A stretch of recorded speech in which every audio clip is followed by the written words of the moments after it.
తిరుప్పావై దివ్య వ్రతంలో రెండవ రోజుకి చేరుకున్నాం. ఈ రోజు ఆండాళ్ తల్లి అసలు ధనుర్మాస వ్రతం అంటే ఏం చేయాలి, ఏం చెయ్యకూడదు, ఎవరు చెయ్యాలి, ఇలాంటి విషయాలన్నీ కూడా ఈ పాసురంలో చెప్తుంది. ముందుగా పాసురాన్ని చెప్పుకొని తర్వాత అర్థాన్ని చూద్దాం.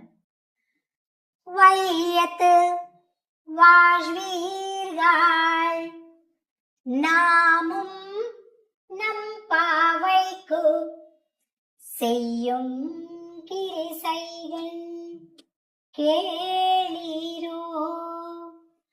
பார்க்கடலுள் பயத்துயின்ற பரமன் அடிப்பாடி நெய்யுணோம் பாலுணோம் நாட்காலே நீராடி മൈയിട്ടെഴുതോം മലരിട്ടു നാമുടിയോം செய்யாதன செய்யோம் தீக்குறளை சென்று ஓதோம் ஐயமும் பிச்சையும் ஆந்தனையும் கை காட்டி உய்யுமாறெண்ணி ఉగందు ఏలోరెంబావాయ్.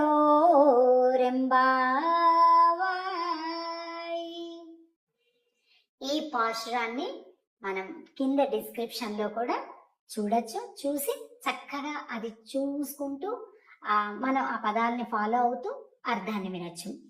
ఈ పాశురంలో ఎంత అందమైన పదం చెప్తుందంటే ఆండాళ్ తల్లి ఈ పదం చూడండి.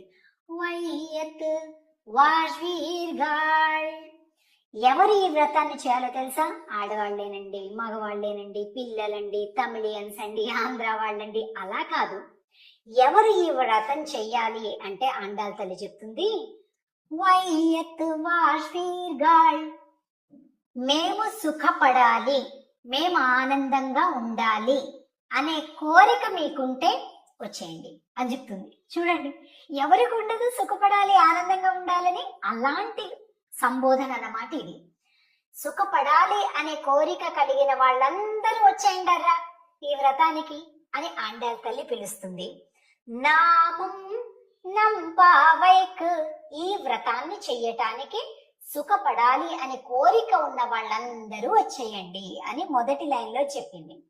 ఇప్పుడు రెండో లైన్ లో సేయం కిరిసైగల్ కేళీరో. కేళీరో అంటే వినండి. చెయ్యాల్సిన పనులేంటి, మానాల్సిన పనులేంటి నేను చెప్తాను, మీరందరూ వినండి అని చెప్తుంది ఆండాళ్ తల్లి.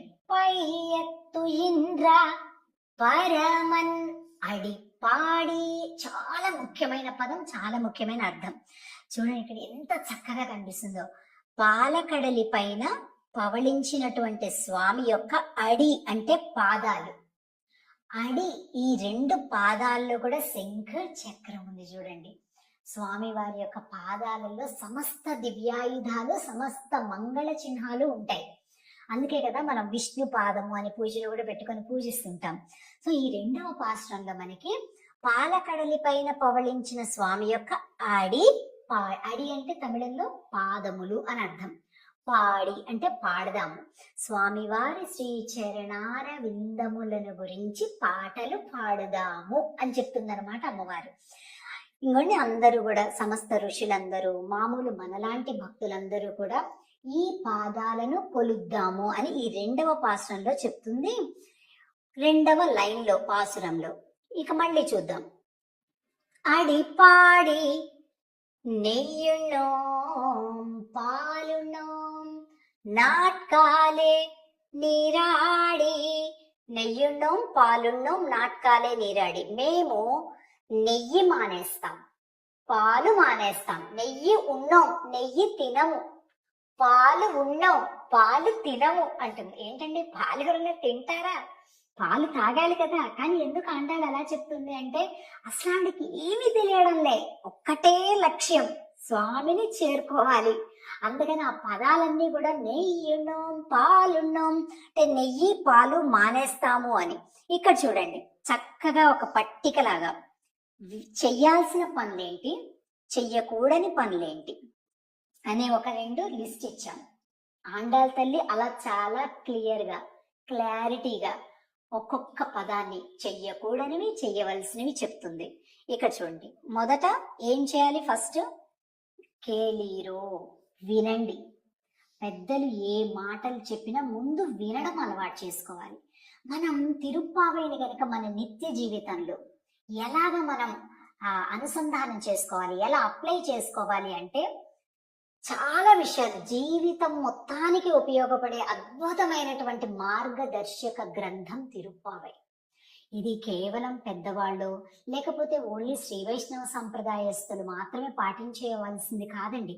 ప్రతి ఒక్కరు, చిన్న పిల్లలైతే మరీ తప్పనిసరిగా పాటించాలి.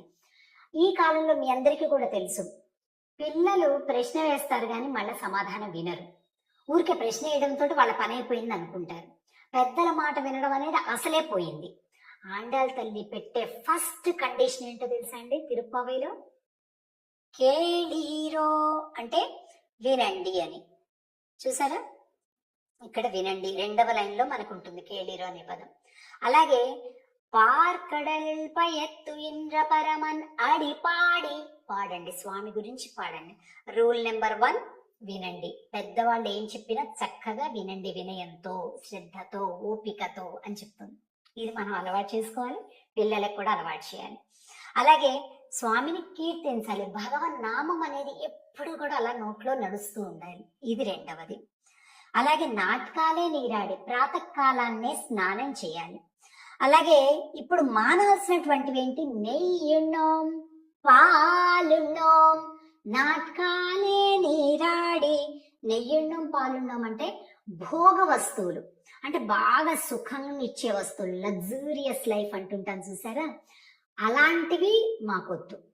అంత విలాసాలు మాకేమీ వద్దు. ఈ వ్రత సమయంలో అస్సలు మాకు ఏ భోగాలు, భాగ్యాలు, అంత ఆనందాలు, విలాసాలు మాకు వద్దు అని చెప్తుంది. అంటే వ్రత సమయంలో ఎప్పుడు కూడా దేహానికి బాగా సుఖ సంతోషాలను ఇచ్చేటటువంటి వాటి నుంచి దూరంగా ఉండాలి. అదే వ్రతం అండి. మీరు చూడండి, దుర్గా వ్రతం కావచ్చు, శివ దీక్ష కావచ్చు, అయ్యప్ప స్వామి వ్రతం కావచ్చు, కార్తీక మాసం కావచ్చు, ఏదైనప్పటికీ కూడా వ్రతము అనగానే శరీరానికి బాగా సుఖభోగాలను ఇచ్చే వాటి నుంచి మనం దూరంగా ఉండాలి అని. అలాగే ఇక్కడ కూడా ఆండాళ్ తల్లి చెప్తుంది, నెయ్యున్నాం, పాలున్నాం, మాకక్కర్ల భోగాలేమీ వద్దు, నాటకాలే నీరాడి, ప్రాతకాలంలోనే స్నానం చేస్తాం, మలరిట్ నా ముడియోం అంటే మేము కాటుక పెట్టుకోము, అలాగే జడలో పూలు ముడవము. ఎందుకంటుందో తెలిసిన కొంతమంది అనుకుంటుంటారు, ఆండాళ్ చెప్పింది కాటుకొద్దు, పూలొద్దు, వదిలేద్దామండి అంటారు. కాదు, ఎప్పుడు కూడా మనకి ఆధ్యాత్మిక గ్రంథాలలో ఏదైనా ఒక మాట చెప్పారు అంటే దానిలో అంతరార్థం ఇంకోటి ఉంటుంది, దాన్ని మనం గమనించాలి. అలా మూర్ఖంగా వెళ్ళిపోవద్దు.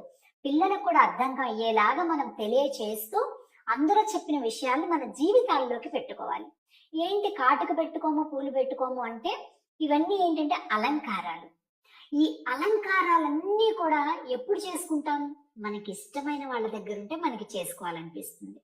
మనకి ఇష్టమైనటువంటి వాళ్ళు దూరంగా ఉన్నారు, మనకి చేసుకోవాలనిపించదు కదా.